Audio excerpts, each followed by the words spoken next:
Welcome everyone to a classy game between Abhimanyu Puranik with the white pieces and S.L. Narayanan with the black. We are at a tournament named Shakti Grandeur 9.0. This is a tournament happening in Vadodra, and the penultimate round of the tournament. This is the 8th round of it, and both Abhimanyu and S.L. Narayanan are on 7 points. So they're going to play each other. Abhimanyu is the current reigning national Blitz champion of India, so he's clearly one of the best Blitz players in the country. S.L. Narayanan, known for his incredible play, and was very close to actually breaking into 2700 in classical chess. This is going to be brilliant struggle, and because both of them are on the lead, this game literally decides who will win the tournament. The players are ready, and I believe a handshake, and off we go. Pawn to e4 by Abhimanyu, e5, knight f3, knight c6, and the Rui Lopez is on the board. a6, bishop a4, and d6 played. Slightly different than the normal knight f6, but he's playing bishop d7, and Abhimanyu is well prepared with pawn to c4, clamping down on the d5 square, trying to bring the knight to c3. g6 played, and now d4 can be a very nice move, striking in the center, and you can see Abhimanyu trying to recollect his analysis, his preparation. He goes knight c3. Maybe a small inaccuracy there, I'm not sure. Maybe it's his prep still. B takes c6 taken by Narayanan, and now d4. You take, knight takes. Black has the bishop pair, white has the Marozzi bind structure. Knight to f6, just eyeing the pawn in the center, and h3 played, taking into control the g4 square, so that maybe later you can go f4 or even bishop e3, rook e8. The pressure on e4 point mounts. There's idea of c5 and bishop c6 that can come in. Bishop g5 pinning the knight. Look at Narayanan's speed. He's still at 3 minutes 3 seconds. That's just insane. Bishop comes back to f4. And now he goes pawn to c5. The knight on d4 has to move away. Where exactly? Should we go back to c2, to b3, to f3? Maybe f3 makes a lot of sense, because then you are thinking of pushing your pawn to e5. Although bishop c6 does look like a nice move. First real think by S.L. Narayanan here. And Abhimanyu, I'm not sure if he's thrilled with his position.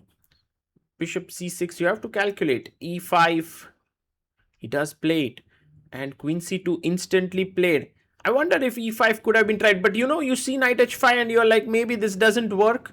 But could be a nice positional pawn sacrifice after bishop h2. Anyway, let's go back. Knight d7. He brings his knight back. Now the knight can come to e5.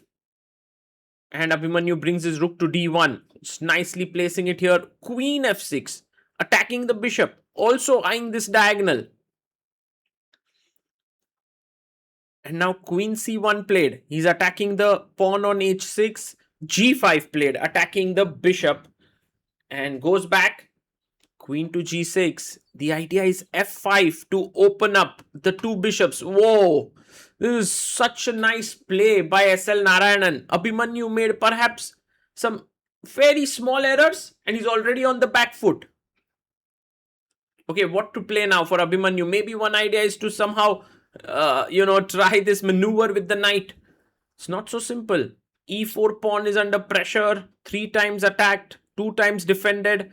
Do you want to sack that pawn, not sack that pawn? He's planning to move his queen, but where? 1 minute 30 seconds only for Abhimanyu Puranik. He's a very tricky player, so he'll try to actually find some way to put S.L. Narayanan under pressure. Will Narayanan be able to handle it is the big question. And I think a very smart decision by Abhimanyu to take his time here, because otherwise his position can simply collapse. He's going down to a minute on the clock. Now Narayanan not only has a great position but huge time lead. Knight to d5 takes it. Pawn takes, and boom, f5. Trying to trap this bishop. What I like about Narayanan is his confidence. He's not even thinking here, he's just moving quickly. B3 played just to take this pawn off the diagonal. F4, bishop is now very passive. And knight to F6. The knight is eyeing the E4 and then the C3 square as well. He goes pawn to G4. Just blocking stuff.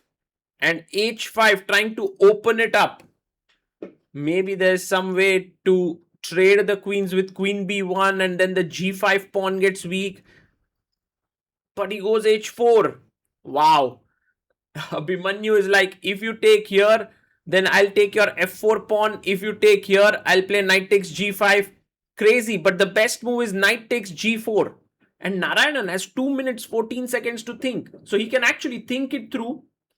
And there you see it. Again, a classy bit of settling down. Because generally you want to make your move immediately. That's how you've been playing.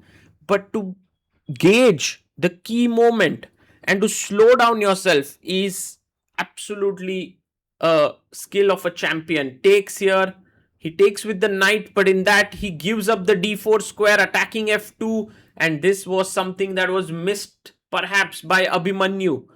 Now f2 pawn is soft, knight takes f2 is a threat. What to do?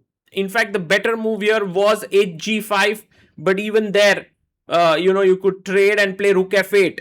So knight g5, bishop d4, and now how to defend this pawn? Maybe you don't want to defend, you want to take here, queen takes, but then bishop f2 and you lose an exchange here.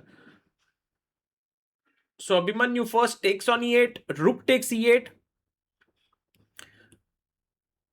and he defends it with rook d2. But now knight takes f2, rook takes f2, and now not bishop f2, because then he gets 2 pieces for the rook, but knight f2, rook f2, and can you spot the amazing move there? Yes, rook e2, and then just winning because the bishop can't protect it, the queen cannot even protect, nothing can be done there.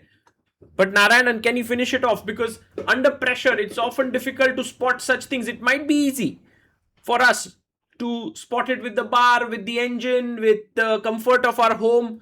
But here they are players, with the clock ticking around.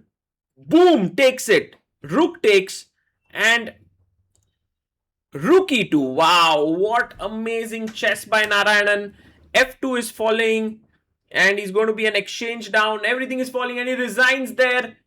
Wow, with this Narayanan wins and moves to 8 out of 8, becoming the champion of the tournament.